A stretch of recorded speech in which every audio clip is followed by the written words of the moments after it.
guys, hanging out today with my buddy Gabe, and we're talking about avalanches. And our driving question today is how do you survive an avalanche? But before we get started, Gabe, I wanted to first, what is an avalanche? So an avalanche is a bunch of snow moving downhill.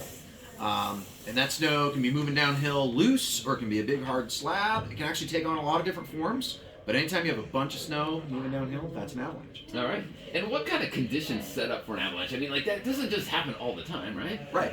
So avalanches happen for a lot of different reasons, but there's two main themes. We have loose snow avalanches, and that's when all the snow on the mountainside is just loose and it's not sticking to each other, all the different grains. You get a little snowball moving, and another snowball starts moving, and then more snow bumps into snow, and more starts moving. And at the bottom of the slope, you have a big old slide. And there's a lot of variables. Temperature has to play with that. Drier snow is colder, softer, weaker. Wetter, warmer snow is heavier, more cohesive. But then temperature gradients in the snowpack will make that layering change over time too. So it's actually a pretty complex science, and it takes a lot of years and experience to become familiar with the millions of different conditions that could cause avalanches to be either stable, unstable, get weaker over time after the snow fell, or get stable over time after the snow fell. There's a lot to know about it, and we can talk for days and days. All right. So let's go ahead and get to our driving question. Yeah. Let's say that we are in the backcountry, and we'll start with skiing. I mean, this could happen with snowmobiling as well, right? Mm-hmm. I mean, just snowshoeing, anything.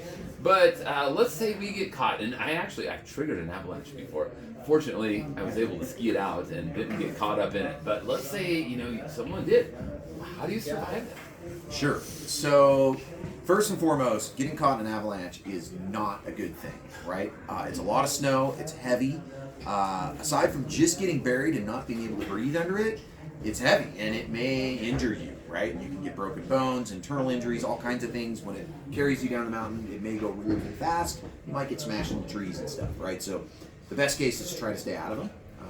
But if you find yourself caught, hopefully being prepared and having good partners is going to save you. Wearing an avalanche transceiver, having a helmet on to protect your head, and having partners that know how to use their transceiver, probe, and shovel to find you and get you back up to the surface. Once you're in it, that's going to be your only hope, is having good partners.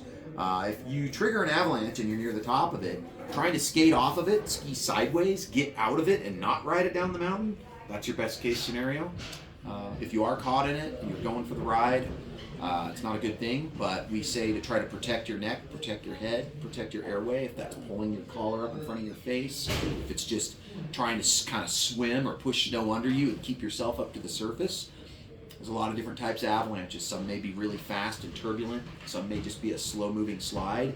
So what you do in those are going to depend a little bit on how you treat yourself. But having good partners is really the key and the foremost, most important thing.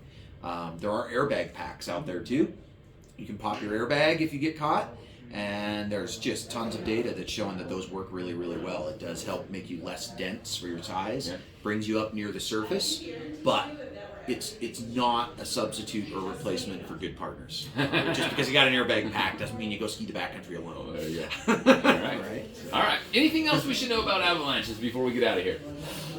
Give them respect, get some good education, go to your websites and learn, and if you intend to get out in the backcountry and get out in unmanaged snow, which means away from ski areas, go get some training and learn from people who have good experience. Awesome. Well, thanks, Gabe. We appreciate all of your information, and hey guys, hopefully this never happens to you. I don't know how often you guys get out into the snow, but if you do, at least you have a little bit of information behind you. Thanks. All right, guys.